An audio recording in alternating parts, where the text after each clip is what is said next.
Hi, welcome back to the Real Retail Recruiter. Today we're going to talk about a hot topic. You've been ghosted by a recruiter. Now, how to move forward. So, let's talk about one of the biggest frustrations in the job search being ghosted by a recruiter. You crush the interview, you're told you'll hear back by the end of next week, and then nothing. You follow up via email, LinkedIn, even voicemail. Because let's give them the benefit of the doubt. There have been layoffs in TA as well, and a lot of them are juggling twice the workload they used to. But now you've still got nothing. At this point, you are likely not moving forward. But that doesn't mean that you have to accept being ghosted. So recruiters are stretched thin. Many are doing the work of two or three people since layoffs hit HR hard, but that's not an excuse, is it? And candidates deserve better than silence. So step one, go to the company's website.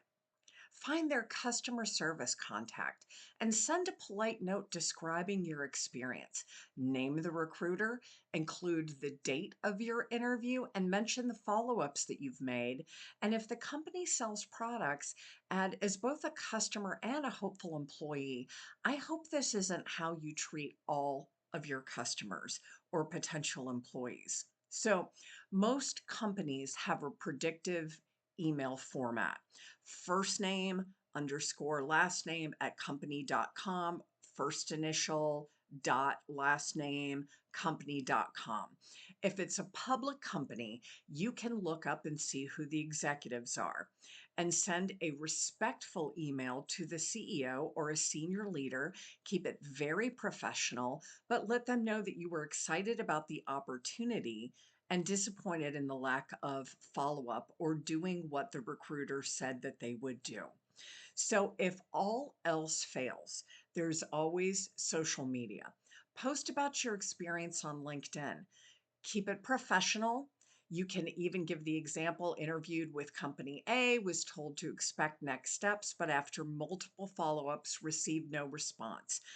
Candidates deserve better communication, but the next place to go is Glassdoor because it's not only is it anonymous, but a lot of candidates go to it. So say you're applied to company 123 and you were interviewing for a store manager position. Other candidates that have gone through the experience have listed questions they were asked, what the experience was like on Glassdoor. But, corporate C suites don't like to see that their company's reputation is getting shredded on Glassdoor because that means that they're going to have less talented individuals willing to move forward. So, in closing, will you get the job? Maybe not. But what you're going to do is create accountability for the company and accountability for the recruiter. Every time a candidate speaks up, it forces recruiters and companies to rethink how they treat people. Ghosting is unprofessional, and candidates, your time matters too. So, recruiting ghosting has got to stop.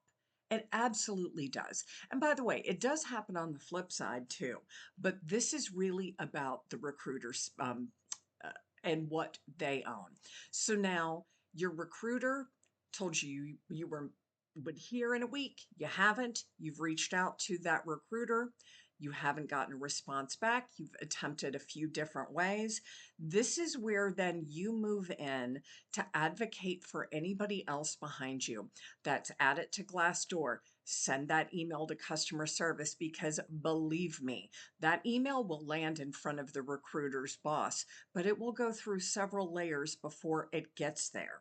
Make it as uncomfortable for them as they've made it for you with their falsehoods and knowing that they had no intention of ever even closing the loop and kindly letting you know that they were moving forward with another candidate.